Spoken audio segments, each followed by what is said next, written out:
Hi, Eric. Mommy, you're home. Yay, where's Daddy? Eric felt uneasy when he heard this question. He looked down and said, I'm not sure. What's wrong, sweetie? Are you keeping secrets with Mommy? Eric didn't say anything but continued to look down at the floor nervously. I could tell something wasn't right. I called my husband, David. Where are you? I came for a vacation with our son. I ended the call and we quickly packed our bags and left the house. Hi, my name is Caroline and I'm 40 years old. I'm married to David, who's 42 years old. We've been married for the last 10 years. David and I used to work at the same office, which is how we met. We fell in love and got married. We were a happy couple. 2 years after David and I got married, our son Eric was born, and our family felt complete. Eric is now 8 years old. Soon after we got married, David found a better job opportunity at a different company and decided to switch. I continued working at the same company, and over time, I got promoted to a senior position. This new role required me to travel for a few days each month for business trips. When Eric was 3 years old, I was offered another promotion at work. However, it came with a condition. I would need to travel for business reasons a few days each month. I hesitated to accept because Eric was still very young, and I didn't want to leave him alone. But David reassured me. Don't worry, honey. I'll take care of Eric. Are you sure? Eric is still so little. Absolutely, he's my son too. And it's just for a few days. Okay then, I'll take the promotion. David always supported my work. He would take care of Eric when I had to go on these trips. I was really thankful to David for being so caring and supportive. Everything was going well until one day my father-in-law called. Hey David, I've been thinking about stepping down from the business. I'm getting older and can't handle the stress anymore. Is everything okay, Dad? Yeah, everything's fine. I'm just realizing I'm getting older, you know. It's time for you to take over the business. David, this isn't unexpected. I've let you have your way with everything until now, but this is something you need to do for the family. Dad, you can't make me do this. I'm not making you do anything. Just consider it. How long will you keep working a regular job? The business will give you flexibility later in life. But Dad, you're my only heir. If you don't want to take over the company, I'll have to sell it because I can't handle it anymore. I didn't intend for it to sound like that. All right, then how about you start by working here for a month and see how it goes? But Dad, you've been running the business so smoothly for years. I'm worried I won't be able to manage it as well as you. You'll learn as you go along. I didn't know anything about business until I started doing it myself. Okay, Dad, I'll give my notice at work and wrap things up there. Even though David enjoyed his job, he knew he would have to take over the family business eventually. He was prepared for it, but he didn't expect it to happen so soon. After David joined the family business, I started noticing changes in his behavior. He would come home late, spend evenings on his phone by himself, and often be away on weekends. This went on for a few months. Eventually, I couldn't ignore it anymore and decided to talk to him about it. David, is everything okay with you? Yeah, what's up? I've noticed a change in your behavior over the past few months. What change? I don't understand what you're talking about. I wanted to address the issue so we could work on it together, but David seemed to brush off any problems. I became frustrated with his dismissive attitude. Don't act like you don't know what I'm talking about. You come home late almost every day. And when you do come home early, instead of spending time with me or Eric, you're glued to your phone. David responded firmly, I'm busy. It's not like when I worked for a company and could finish at 7 p.m. This is my business now. I have to give it attention even after I get home. I need to coordinate with other departments over the phone. What about the weekends? Yes, sometimes we have to work on weekends too. Feeling overwhelmed, I left the room to calm down. While David's reasons made sense, I couldn't shake off my concerns.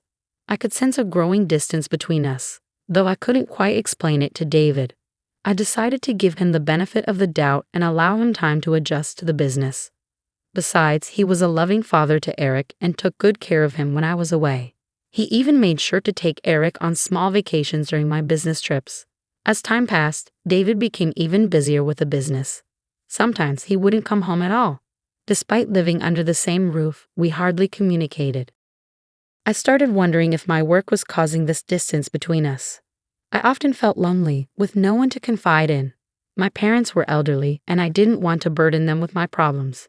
I had lost touch with most of my friends as I became preoccupied with family and work. David's presence in my life seemed minimal. My only solace was Eric. Although he was too young to understand my troubles, spending time with him brought me joy and relief. However, I began to notice changes in Eric. His grades were dropping, and he was spending excessive time playing video games.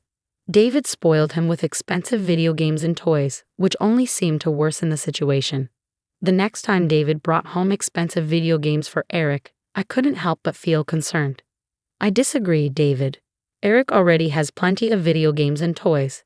Adding another one isn't necessary. What do you mean? Can't I give gifts to my own son anymore? What's the problem? Eric's grades have been slipping, and he's constantly distracted by video games. It's not good for his development. He's my son. He'll figure it out on his own. You don't need to interfere. He's my son too, David. I want to make sure he's raised to be educated and responsible. Are you implying that I'm irresponsible? I've been looking after Eric since he was 3 years old while you were away on your business trips. I was taken aback by his accusation. He had willingly taken on the responsibility of caring for Eric, and as his father, it was his duty too. But it was you who encouraged me to take the promotion and said you'd take care of Eric. Yes, I did. You should appreciate my support instead of constantly criticizing me. I've always appreciated your support for me. That's why I'm still here, despite your distant behavior. His words hit me hard, and I couldn't hold back my tears. Please don't try to paint yourself as the victim here. I lost my temper and yelled at him. I'm done with you. I don't feel any affection or gratitude towards you anymore. Taking care of Eric was your responsibility as a parent. I don't owe you anything for that. David shouted back, You're so ungrateful. Women like you can never be happy or keep their husbands happy. It was the first time David had spoken to me like this. Even when we weren't getting along, he had never been cruel. But now, he seemed like a different person. His words cut deep, and I couldn't help but cry. I locked myself in the bathroom and sobbed uncontrollably. Eric overheard our argument. When he saw me locked in the bathroom for a long time, he started knocking on the door, crying, Mommy, please come out. Eventually, I washed my face, unlocked the door, and hugged him. Mommy, I was scared when you stayed in there for so long. I'm sorry, honey. I was just taking a long bath. But your hair is still dry. I chuckled and pinched his cheeks. You're quite clever, aren't you? How about spaghetti for dinner? Eric's eyes lit up. Yes, spaghetti. His excitement brought a smile to my face, pushing aside my worries. Meanwhile, David remained on the couch, engrossed in his phone. I prepared dinner for Eric and tucked him into bed. With an early flight for my business trip the next morning, I packed my bags and left a note with my travel details on David's desk. Since our relationship had grown distant, I always left a note with my travel plans for David so he could make arrangements for Eric or take him to my in-laws' house the next day. I went on my scheduled trip, but the recent arguments with David weighed heavily on my mind. I couldn't focus on my work. By the second day, I started feeling feverish and weak, so I decided to cut my trip short. I contacted my manager and explained that I was feeling unwell. They arranged for me to return home immediately. When I got back, I was looking forward to spending quality time with my son. However, when I arrived home, I found the front door locked and the lights off. I used my spare key to unlock the door and went inside. The house was dark, so I turned on the lights and headed upstairs to Eric's room. There, I found Eric playing with his video games on his bed. Hey Eric, sweetheart. What are you doing here? And why are all the lights off in the house? Excited to see me, Eric ran over. Mommy, you're back. Yay, where's Daddy? Eric seemed uneasy when I asked about his dad. He avoided eye contact and mumbled, I don't know. When did he leave, sweetie? I'm not sure, Mommy. Dad told me not to say anything. What do you mean, honey? What's going on? Why are you keeping secrets from Mommy? Eric remained silent, his eyes fixed on the floor nervously. I could tell something wasn't right. Worried, I called my husband. David, where are you? I came for a vacation with our son. I was shocked and devastated. David had been lying to me, and Eric had heard it all. I hung up the phone, staring at David in disbelief. Eric started crying. After calming him down, Eric confessed everything to me. It was heart-wrenching to hear. Mommy, whenever you went on a trip, Daddy left me alone in the house. What? He continued sobbing as I held him close. Sweetheart, how long has Daddy been leaving you alone? When I was little, Daddy took care of me and never left me alone. But now he locks me inside the house. He leaves food in the fridge for me and gives me video games to play. And when does your father come back? Daddy comes home late at night and leaves again in the morning, Eric replied. I couldn't believe what my son had been going through while I was away. I felt guilty for leaving him in David's care. Why didn't you tell me, sweetheart? At first, Dad would leave me alone for a few hours, but he always brought back lots of chocolates and toys for me. But now he's gone for the whole day. He made me promise not to tell you anything. I hate seeing him cry like this. Okay, calm down now. Mommy's here. I'm sorry, Mommy, for getting the new video games. I kept my promise and didn't tell you anything. I'm sorry, sweetheart, that you had to go through all of this. I couldn't believe what I was hearing. What kind of father would do such a thing? David was rewarding Eric for keeping this terrible secret. I felt sick to my stomach. I couldn't bear to stay in that house any longer or let my child be around such a man. We packed our bags and left immediately. I hired an investigation agency to look into David's actions. After dropping Eric off at my aunt's house, I went to David's parents and told them everything. My mother-in-law couldn't believe that David could do such things. Caroline, please don't rush into anything. Maybe there's some misunderstanding. It's not wise to make such a big decision based solely on what Eric says. He's just a child. What do you mean? I know you're trying to help, but I can't even think about talking to David right now. How can I trust him after all this? I was too angry to grasp her suggestion properly, even though she probably meant well. Do you really believe Eric would make up something like this? And why would David lie to me about being on vacation with Eric? Well, maybe he was just caught up with work. I lost my patience and decided to lay everything out. This incident isn't isolated. Your son has been distant since he joined the family business. He comes home late, hardly spends time with Eric, and often spends his weekends away. Are you suggesting that all of this is because David joined the family business? My father-in-law interrupted. Brianna, let her speak, he said. Caroline is right. I never imagined David would change like this after joining the business. Some of my senior employees mentioned David's growing closeness with his assistant. What? Why did he tell me about this? I brushed it off as workplace gossip. People tend to enjoy spreading rumors like that, my father-in-law explained. I never thought David would do something like this. He loved you and Eric so much. I should have taken it seriously. I regret it now. Please forgive me, Caroline, he pleaded. I sat there in shock, unable to say anything. Brianna looked equally stunned. They both seemed devastated. David had always been seen as the perfect son, husband, and father. He had let everyone down. I couldn't blame my father-in-law because I, too, had never suspected David of having an affair despite our relationship growing colder. I attributed it to our busy schedules. I had foolishly hoped that once Eric grew up and we were free from parental duties, we'd be happy together again in our retirement. But now, everything felt shattered. After leaving my in-laws' house, I started receiving calls from David. I assumed my in-laws had spoken to him. I ignored his calls and blocked his number. I stayed with my aunt for a few days while searching for a new place to live. Eventually, the investigation agency sent their reports, confirming my suspicions.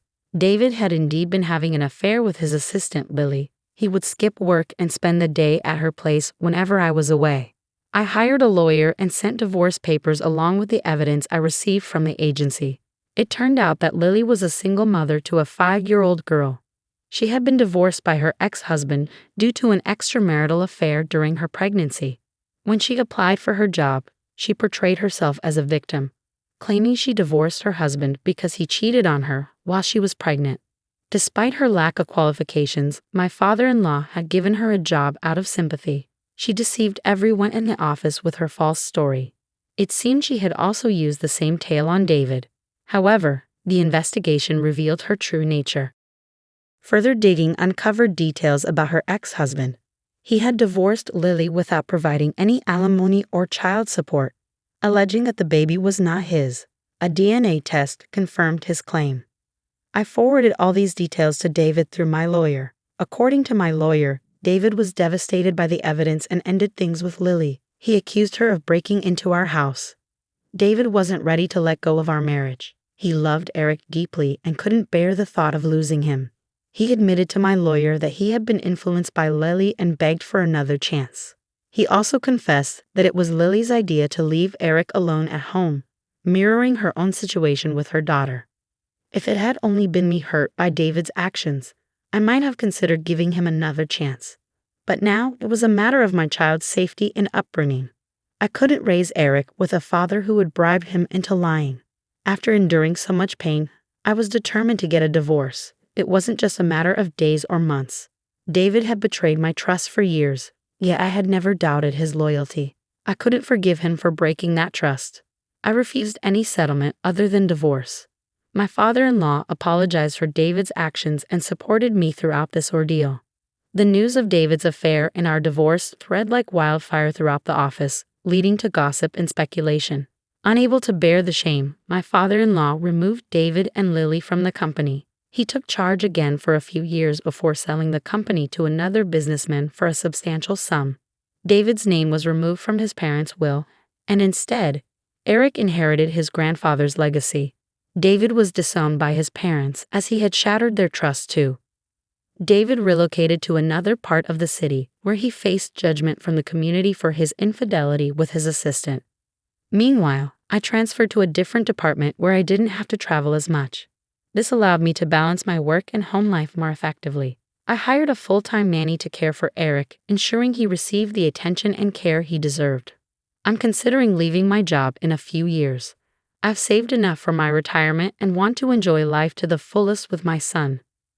My greatest wish is for Eric to grow up into an educated and responsible individual, and I'll do everything in my power to ensure he receives the best upbringing possible.